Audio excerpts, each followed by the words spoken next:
Бастаймыз ба? Бастайық.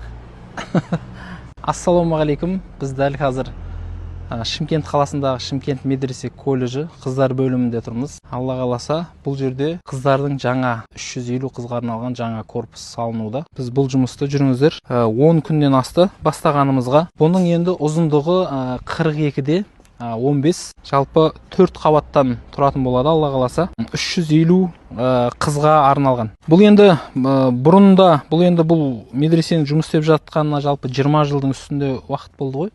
Қаншама ұстаздарды, қаншама осы елдің аналарын, керемет келіндерді тәрбиелеуде. Ал енді бұл ғимаратымыз, бұл жерде дәл қазір 340 қыздай оқып жатыр.